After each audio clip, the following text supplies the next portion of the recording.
Boker Tov. Today's daf is daf Kuf Yud Beis in Yevmot. We learn from 4 Shlemer for Elazar ben Reuma and Yosef Azriel ben Chaim Michal. The Mishnah said yesterday that if a woman after her husband apparently performed yibum and they took her into the house, she reported within 30 days. She said he never consummated.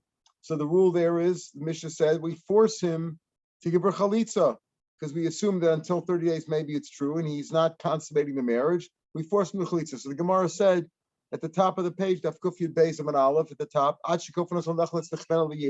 why do we force him to give chalitza? But maybe force him, encourage him to give to consummate the marriage.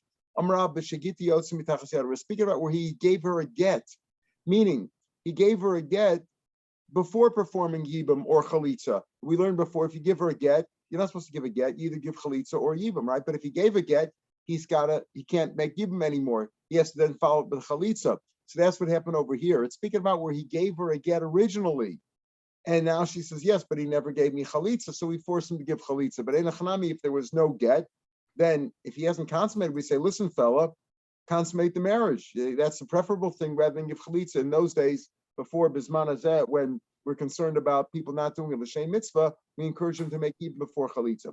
So that's rather than chalitza. So that's what we're assuming that the Mishnah is speaking about. And the Mishnah says within 30 days, we force him to give chalitza. After 30 days, if time has passed, it's a few months later, she says, he never consummated, we don't believe her anymore.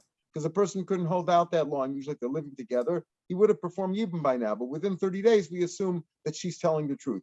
And like Rashi points out several places, both in the Mishnah and yesterday's daf and on today's daf, the fact is, even after 30 days, if she says that he never consummated, we ask him nicely. That's what the Mishnah said. We ask him to give a chalitza. Why? Because we don't believe her really, but as far as she's concerned, she can't marry anybody else because she said, I never got chalitza.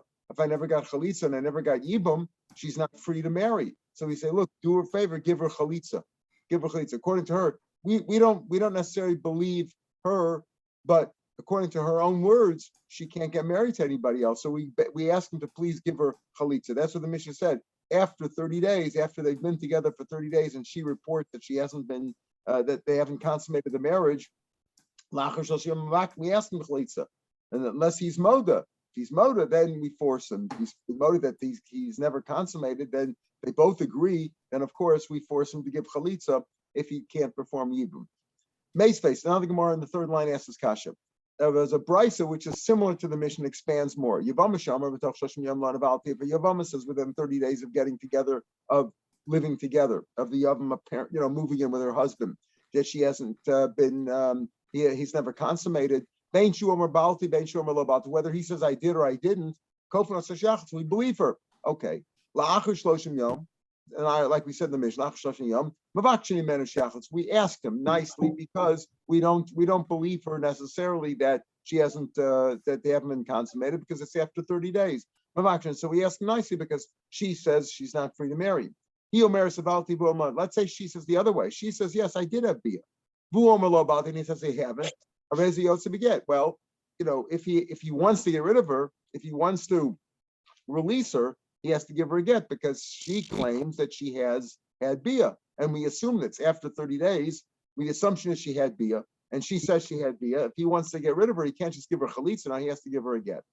Hu omer baalti, vi omer lo baalti. He says, I did consummate, and she says, I wasn't consummated. Afal pi shechazer v'amalal, even though he admitted afterwards, lo va'alti, sarach get the chalitza. You need a get and chalitza. Because again, after 30 days, if he said Baalti and she says Lo Baalti, even though he agreed after his Lo Baalti, you still need to get with Chalitza. But what do you see over here? You need to get and Chalitza. So we're speaking about where there was no get apparently before, and still you say Chalitza. You said at the top of the page, we said, why is the reason why we encourage him, why we force him to give Chalitza and we don't force him to make Ibam? We should first be, it's speaking where he gave her a get already. If he gave her a get, what does the Mishnah say over here? This brisa says that in a case where it's after 30 days and she claimed that there was no consummation, first he claimed that there was, and afterwards he admitted, you still need to get an and chalitza. Why do you need to get and chalitza? Right? You need to get apparently because he says baalti. So he says he did consummate. So you need a get, but the point is, Mashma, he's speaking about there was no get before. So if there was no get before, why didn't you encourage him in within 30 days to give Yibam? Why do you say within 30 days, if the claim came up that there was no consummation, that you force him to give Chalitza, force her to give Yibam, force him to give her Yibam?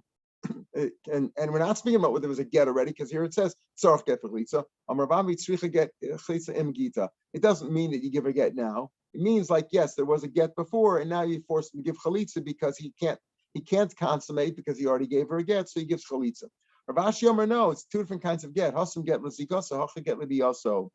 There we're speaking like there was a get over here. First he gave her a get for the zika, meaning instead of chalitza or yibam, he gave her a get, which means he can't make yibam anymore. That's what we were speaking about before. And we said that's why you must give her chalitza. If within 30 days she says he never consummated and he gave me a get already, so you force him to give chalitza. Here, the get we're speaking about over here is for the bia, meaning he performed yibam already. Even if he gave her a get before, but he performed yibam on her, you still need another get now because the yibam overpowered the get and they're married and he has to give her a get for the marriage. There was a case like this. It came before, doesn't come in a Rav, came before Rav, where they both agreed that there was no consummation. It was after 30 days. Amal Rav, chalutza, give her chalitza, v'sharla tigra, and dismiss her case. Just give her chalitza. Amal Rav Sharbi Rav, by the time we just learned tzricha get the chalitza. If it's after 30 days, even if they both admit that there was no consummation, you need to get with the chalitza because the assumption was that he did make yibum. And if there's such a brisa, I would have thought this the chalitza is good enough. They both admitted, but if you say after 30 days, the assumption is that he performed bia, you have to give her get. In addition to the chalitza, you have to give her. Why do you need chalitza if he performed bia? Because according to her own words, she says lo nivalti. She says I never had bia. I require chalitza. If there was no bia, that means she's never married him. According to her own words, she needs chalitza. So again, because of you have to give her chalitza because she said she needs chalitza, otherwise she's not free to marry anybody else. Yes, the following kasha of Nachman. So Rasama, what about her co-wife? What did we just say? We said that if they both claim after 30 days, they claim that they were never consummated, so you have to give her chalitza, right? You have to give her chalitza. What about her tzara? When he first said that he consummated, so the tzara went out, was free to marry. If there was a co-wife, Yibam shekan say Yavam benifra tzarasa.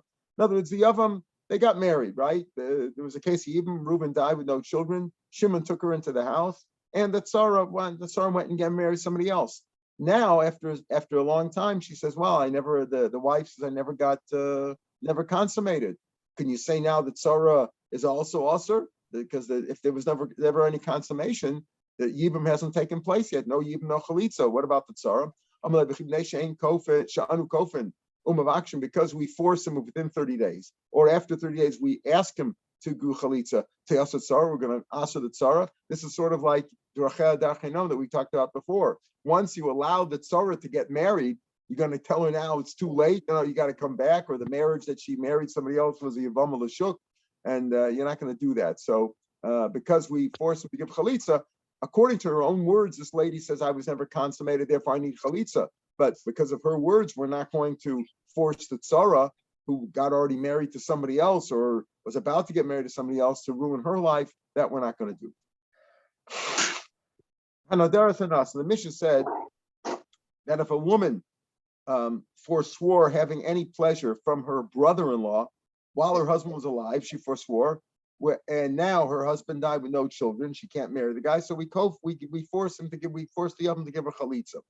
Okay. If she forswore after the husband died, when she's about to fall, she's facing yibum, so then she forswore, no. Then we ask him nicely because she did something wrong. She shouldn't have done that.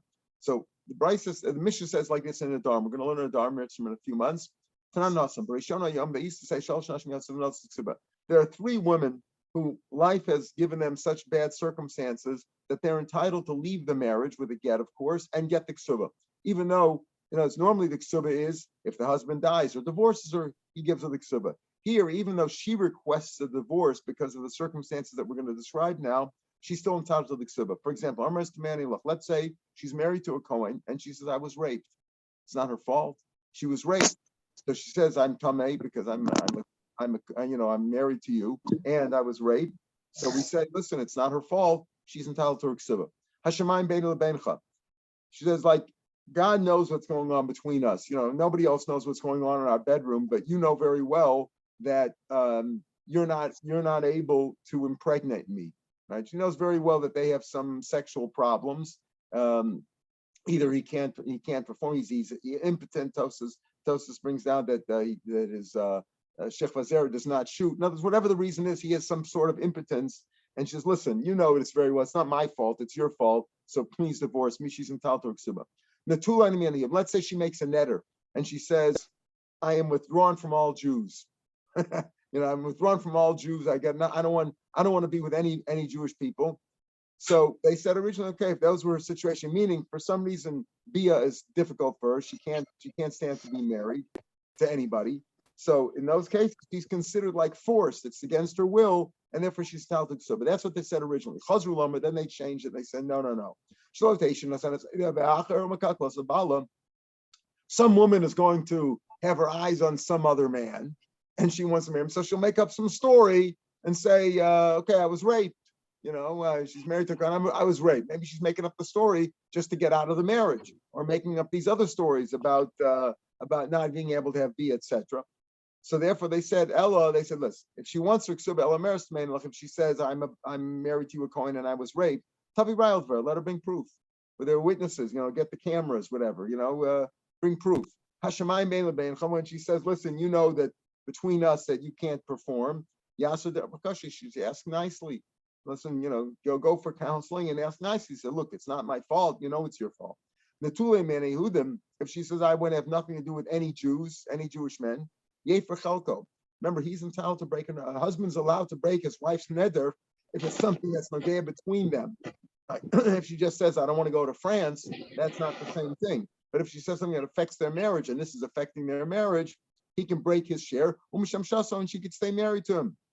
But from all other Jews, she's forbidden. She's forbidden. In other words, she made a netter. She's not going to be with any men. So as far as any other men that's concerned, that's fine. That netter is fine. But as far as her husband, he's entitled to break her netter. Here's our question. When she says, I don't want to have any place from Jews, what about the yavam? Is that included or not? Do you think that she had in mind the yavam also? She was when she said that she's not going to have any enough from any Jews, doesn't include the yavam. She's thinking maybe I'm going to one day fall yibum to my brother-in-law. And when she made a netter, she meant to include him too. She meant to include the brother-in-law too. And she can't have it on. Therefore, there's no option. He has to give her chalitza. Why? He can't break her nadarim. Even a husband can only break in a netter that a wife made while they were married. But let's say she made a netter before they're married, he can't break that. Ain't made for a bekodman, as we'll see. That he can't break a netter before. So over here, if she has a netter, she can't have enough from him. If she can't get a heter from a darm, go a tars darm from a rabbi. If she can't get a heter, that's it. He has to give her chalitza. That's the question. And she's thinking, oh, lo, or did she not anticipate that? Rashi says, lo, askadaita. What was the reason why she made a netter? She wanted to show her husband how loyal she is. She's as if to say, you know what, even if you divorce me, I'm never going to marry anybody else. That's what she meant to say. And she was trying to pacify her husband. You shouldn't think that I have somebody else. I'm making a netter that I'm not going to have any enough from anybody else, even if you divorce me. But and anybody else, it would be mutter al yidei divorce. But the husband, her brother-in-law, the yavam, wouldn't even be mutter al yidei a divorce. She had no kavanah. And therefore, mutarislo, the way Rashi is mutarislo, in meis bala below girsha, if her husband died, she could have been, because she wasn't intending to include him. She was trying to say, listen, all the other people in the street that I could marry, if you divorce me, I'm never going to have any enough from them. But she didn't anticipate the yavam. So could the yavam marry or not? Is the netter chal on the yavam or not? That's the question. That's how Rashi learns the question. Tos learns a little bit differently. So the Gemara says another kind of yavam olo. So Rav Amar yavam ain't kabbalah. The yavam's not like the husband. The husband was forbidden. He can free his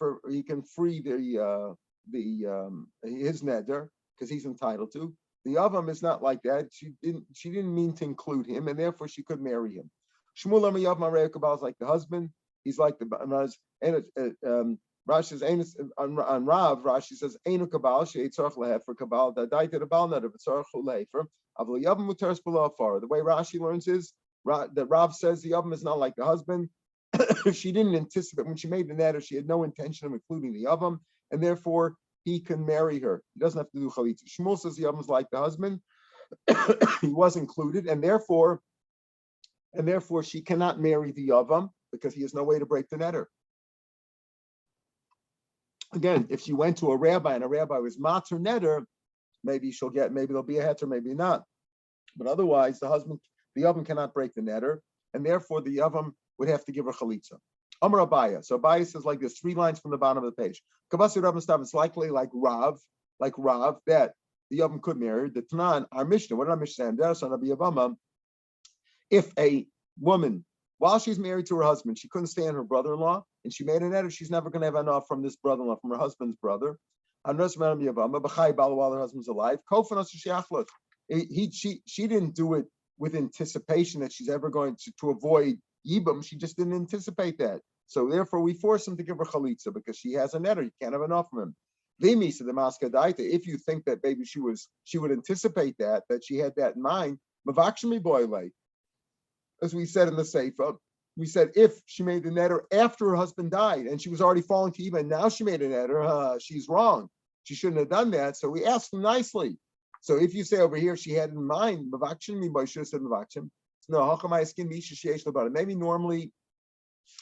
normally she would anticipate that, and therefore Rav is wrong. She would anticipate it, and she made it with his in mind. But over here it's speaking about where she had children. Sheish labanim really means that the husband had children. Sheish labanim. The kuliyayla maskadaita. She has children. She wouldn't think that she's going to fall yibam. Yibam is if the husband dies with no children, but if she had children. Avalain labanim, if there was no children, ma'im of action, then enchan of action because she was wrong. She didn't anticipate it. So Adatani, why did the Mishnah say im neskavan lekach if she had kavanah for that? If she had kavanah, Mishnah said if she made a netter from the Yavama, lacher misas baalam vakshin hemen shiachlusav im neskavan lekach. If she had a kavanah to avoid the brother-in-law's yibam, even mechay baalam vakshin mena. Why talk about neskavan lekach? In this, so my vakshin. Why did you say im neskavan lekach afilu b'chay baalam vakshin even while the husband's alive? Even vakshin. Make enough community here itself. If she had children, then she didn't anticipate it, so she didn't mean to avoid yibum. Then you force the yavam to give a chalitza. If there was no children, so maybe she did anticipate it, and she was the bad person over here. Then mavakshin. Since he didn't say that, makes sense if there's children or not. Kofanos Rav, you force him like Rav because she didn't anticipate that. Shema Mina. In other words, Rav said that when she made a neder, whether she made a neder like in the Brisa, saying that all men in the world are forbidden to me. Husband, you know I love you. Even if you divorce me, I'm not going to marry anybody else. She didn't anticipate the brother-in-law because she was thinking about people that if her husband divorces her, she can marry, which means everybody else except for Kohanim and except for her husband's family, like her husband's brother. She didn't anticipate him, therefore she didn't do anything bad, and therefore we forced the Yavam to give her chalitza. It's not her fault. She didn't mean to avoid Yibam in this case. She just didn't anticipate that. Like we saw in the Mishnah, that she made an eder while her husband's alive. I don't want to have any enough from my brother-in-law. Wasn't that she didn't anticipate the Yibam, and therefore if the husband died with no children, you force the Yavam to give her chalitza because she didn't do anything bad. She just had a bad relationship with him, and she didn't do it to avoid the Yibam. If she did it after the husband died and she was about to have Yibam, now she's clearly doing it to avoid the Yibam, then it's only Mavakshini manner, you don't force him. That ends the 13th parak. We begin the 14th parak. Let's understand something again, like we mentioned yesterday. A cherish or a chareshes, man or a woman, deaf and dumb person with limited capacity. Again, not what we call deaf and dumb today, but in the time of the Gemara, where it was considered to be a person who is lav bardeya. And Midaraisi doesn't have a kinyan. So Midaraisi can't get married, but the rabbi said deaf people can get married. They should be together. They can live a normal life. You know, they want to be married life. Why preclude them from having children, from having a married life, a normal life? So the rabbi said they can make a marriage, but it's only marriage drabanan. So they can't do chalitza because he can't say the words, she can't say the words. So therefore, there's a marriage rabbanan, but not a marriage. That's if they marry one another, or if a regular person marries one of them. It's also not a marriage d'oraisa. What is another marriage not d'oraisa? A katan can't marry at all. A ketana is a marriage rabbanan, as we said, if it's a katan, but a ketana b'chayaviyah. But a ketana could receive a get, whereas a cheresh or chereshes, they can't. If there was a marriage d'oraisa, for example, let's say she became deaf and dumb afterwards. She became a chereshes after they got married. They got married regularly, then she became chereshes. So he can force her to give a get because, again, in the time of the Gemara, the Mena Torah, a man can force a get upon his wife even without her consent. So now the Gemara is going to give all the various cases. The Mishnah is going to say this: cheresh nasa pikchas. A deaf person married a pikech. Pikchas means a normal person, right? Upikech nasa chereshes. Imratza lahotzi. If he wants a divorce, or yotzi. Now, in both cases, it's only drabanan, right? Because a cheresh cannot marry midaraisa, and a pikech that married a chereshes is also only drabanan. None of these is daraisa because they don't really have full understanding. So if he wants to divorce her, he could divorce her. In Ratzah L'Kaim, if he wants to keep her Yikaim, Shem Shukonis, you might think he can't divorce her because divorce is daraisa. No. Since the marriage is drabanan, the divorce is also drabanan. The way he took her into the marriage, how do you take her into marriage if she can't understand him? The answer is he gestured, he made hints to her. Ramiza, the same way he can divorce her the same way.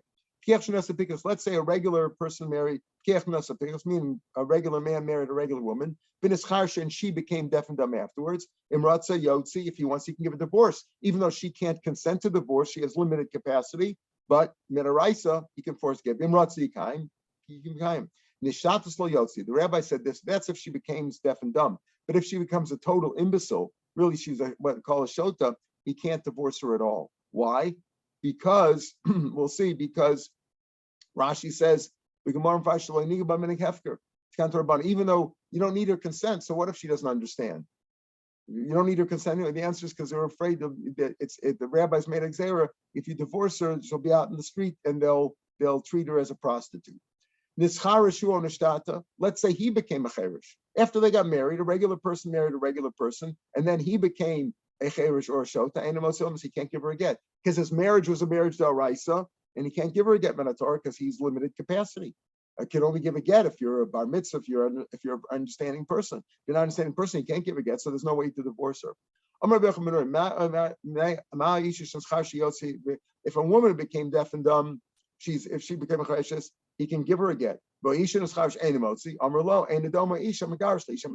comparison between a man and a woman. A woman can be divorced even against her will. He has to have a das, and therefore, if he became a cheresh, he cannot give her a get. Listen to this case. Remember, a man can marry off his young daughter. Young daughter is limited capacity, whether she's just a regular girl or whether she's a chereshes. So let's say a father married off his young daughter who's a chereshes, and now you can force a get upon her. You don't need her consent. She yotza beget. Amulo afzuk yotza. This is a similar thing. Meaning, when there was a marriage d'oraisa, when a pikech married a pikches and then she became a chereshes, so she has limited capacity, but you don't need her consent because you can force a get on a woman. The same thing over here. The man married, the father married off the chereshes, a young chereshes. It's a marriage minat Torah. You can give her get later, even though she can't consent to it because you don't need her consent. Beizach and chereshin shenisun lebeizachis. Let's say you had two chereshin brothers married to two sisters chereshes. They're all deaf and dumb. Or even if they were married to regular people. Because again, if one of the parties is a chereshes, or a cheresh or a chereshes, it's only a marriage rabbanim. Or these two brothers who were chereshin married two women, one was cheresh, one was beis chereshes. In other words, there's always one of the parties is always in all these marriages, one of the parties is a cheresh. Let's say you had two sisters who are chereshes. Married to two brothers who are normal. But again, the marriage can only be drabanan. Or to two brothers who are chereshin. So if two brothers are married to two sisters that all marriage drabanan, and one of the brothers dies, what do you got over here? The other brother has a chosisha.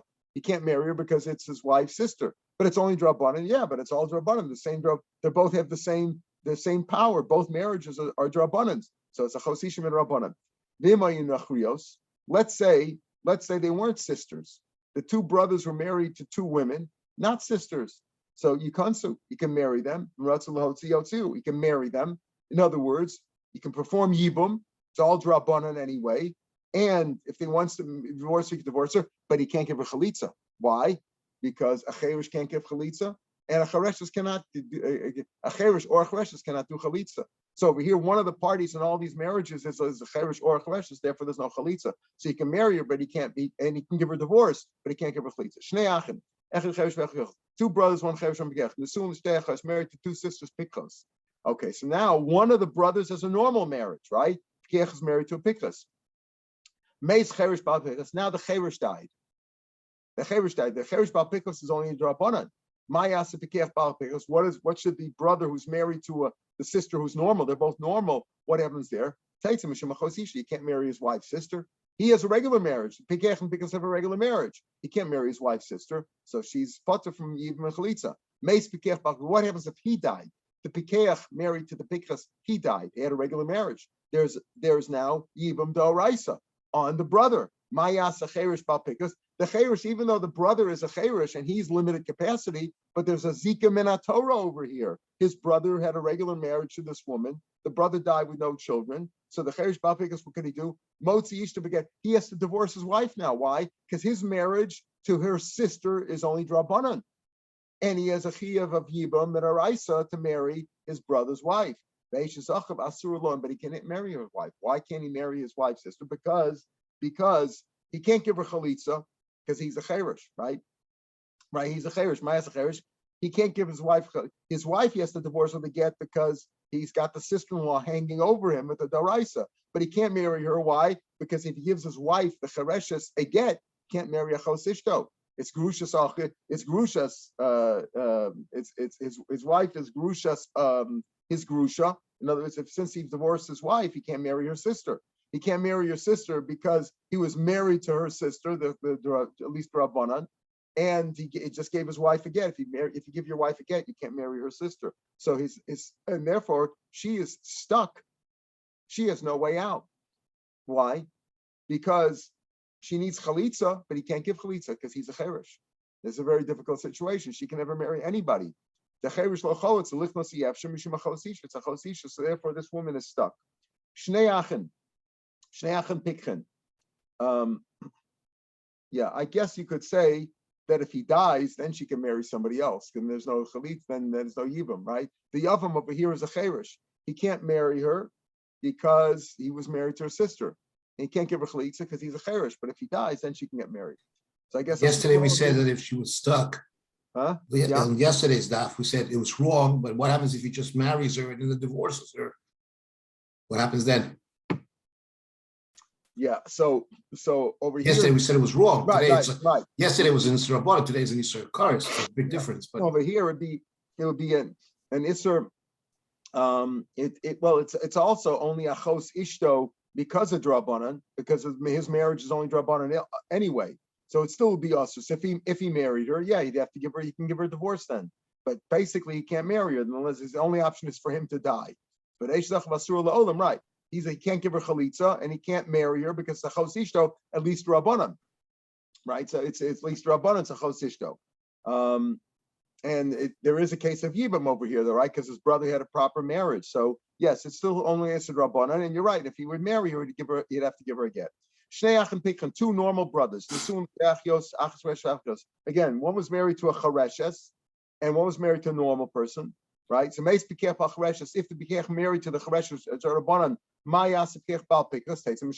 very simple. So he can't marry her. He's married to a normal sister, and if the Charesh dies, so he can't marry his sister Chosisha. Meis Bikech Bal Pikches, just like we had before. If the Bikech died now, the one was married to the normal woman. Mayas Bikech Bal Pikches, what can he do? Motzi his sister Bikech. He has to divorce his wife. Why? Because his marriage is only a marriage to Rabbanan, and that's overpowered by the Zika de Oraisa of his brother. His deceased brother was married to a normal woman. But he can give chalitza because he's normal. Before we said the Cheresh can't give chalitza, but here it's the Pikech married to the Cheresh, he can give her chalitza. So he divorces his wife. He can't marry the sister-in-law because he was married to her sister, and but he can give the sister-in-law chalitza. Shnei achin, echad cheresh, two brothers, one cheresh, one pikech. Nesuin shtech married to two sisters, echad cheresh lachas. So the cheresh was married to a chereshes, and the pikech was married to pikas. Meis cheresh bal chereshes, the cheresh dies. Mayas pikech bal pikas, states mishum chavsisha. Very simple. Can't marry her; it's his wife's sister. Meis pikech bal pikas. Let's say the pikech died. Now there's a zika da oraisa. Mayas cheresh bal chereshes. Motzi is just because he got to divorce his wife because the zika is stronger than his marriage. Rabbanan. As we said before, can't marry her. Why? Because it's a chos ishto, right? It's a chos ishto. He can't marry her, and he can't marry the sister-in-law because he just divorced his wife. It's a chos ishto, grusha, so he can't marry her sister, and he can't give her chalitza, right? Because he's cheresh. So therefore, what could he do? She's just the same thing. She's forbidden forever, like you say, Rumi, unless he marries her be'isr.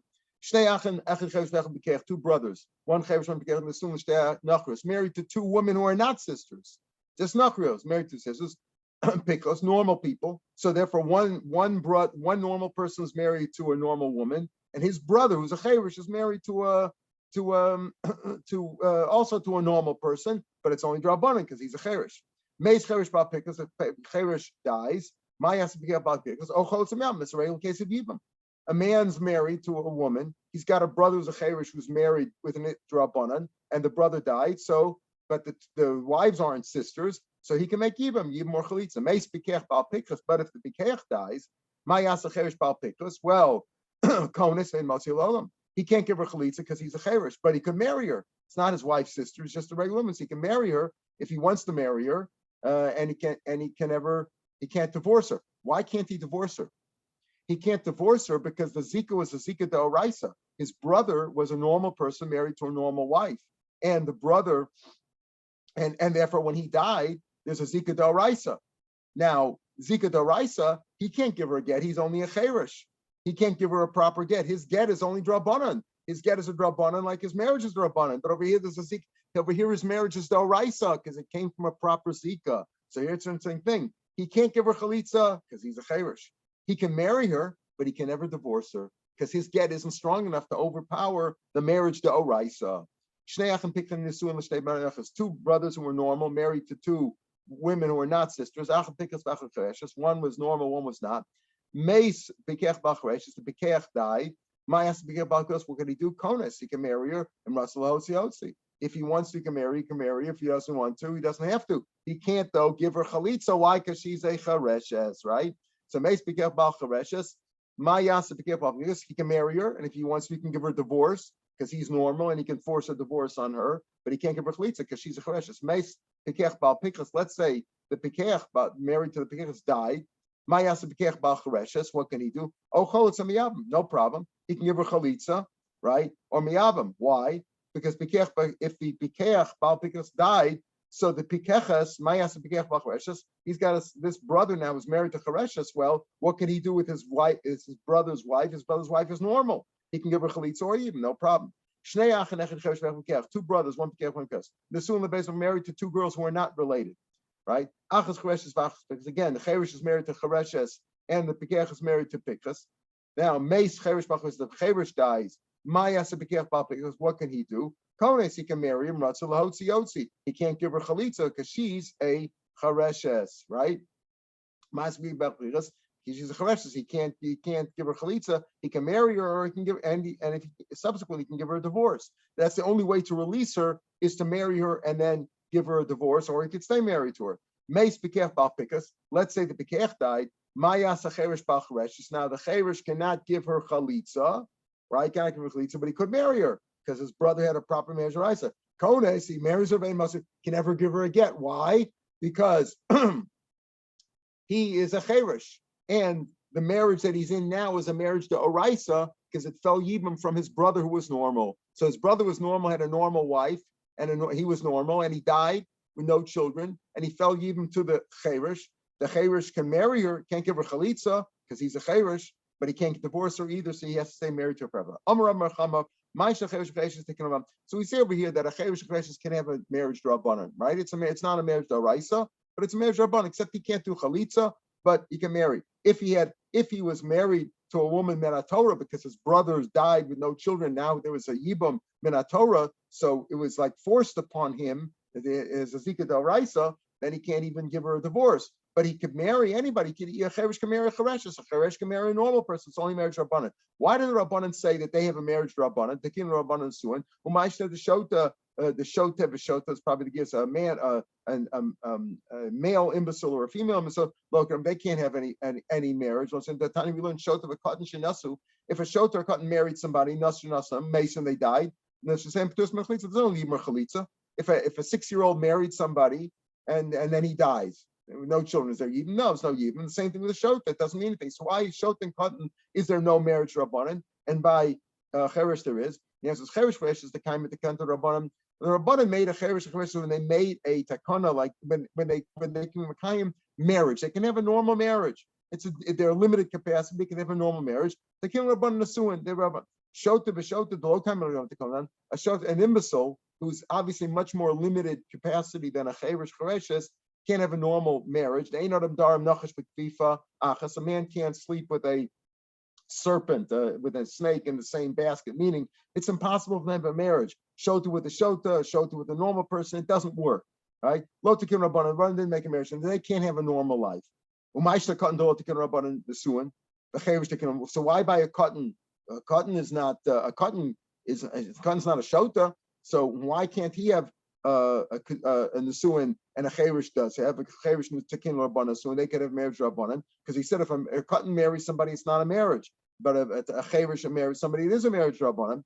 A cheresh lost the klal nesuin. A cheresh is never going to get out of the situation, meaning because a cheresh is always going to be a cheresh. He's not going to be bar mitzvah and then become normal. So cheresh lost the klal nesuin will never come into a suin de oraisa. He's never going to be able to have a proper marriage. The rabbanan made a nesuin rabbanan. Cotton does the nesuin, but a cotton eventually will be bar mitzvah and then could get married. They didn't make a takana for him because he'll wait till he be bar mitzvah, then he'll have a regular marriage. No reason to make a special marriage rabbanan for a cotton. But a ketana does the nesuin. A ketana also is going to be bar mitzvah one day, and yet for the king rabbanan nesuin, the rabbanan made a nesuin like we said, and Yisom Machai Aviyah, or if she doesn't have a father. So Hasam Shloim going to have for that's the reason they added to kana for a ketana is that they shouldn't be knowing with her like a prostitute. In other words, that she shouldn't be mistreated. So we allow a marriage of a ketana so that she should be taken care of. If a ketana is a marriage rabbanan and a cheresh is a marriage rabbanan, why by ketana can you make miyun? Right, she could just walk away up until 12 years old, and a chereshes cannot make miyun. She can't just walk away. It's also a marriage rabbanan. Why do the rabbanan were matakan that way? A ketana can walk away and a chereshes cannot. Then came nimne v'lo nizmi, because if a chereshes can always walk away, nobody's going to marry her. The whole idea is we want to have a normal life. Both a chereshes and a chereshes should try to have a normal life. They could live as husband and wife. Whether they're both chereshes or one's chereshes, you could have a normal life. So we want to encourage somebody to marry her. But if a guy's going to say, listen, she can always walk away. Even when we're 50 years old, we have a fight one day, she's going to walk away. Nobody will marry her. But by a ketana, we'll say, listen, okay, she can walk away because she doesn't know she doesn't have her own seichel. And I'll pacify her until 12 years old. Once she's 12 years old, she can't walk away anymore. And therefore, I can manage till 12 years old. But if she's always going to be able to walk away, nobody will be encouraged to marry her. And we want to encourage, the rabbis want to encourage people to marry a ketana. She shouldn't be loose on the streets. And also a cheresh and a chereshes so that they should have a normal life. All right, we'll pick them here tomorrow, Mr. from the top of the page. Have a good day, everybody.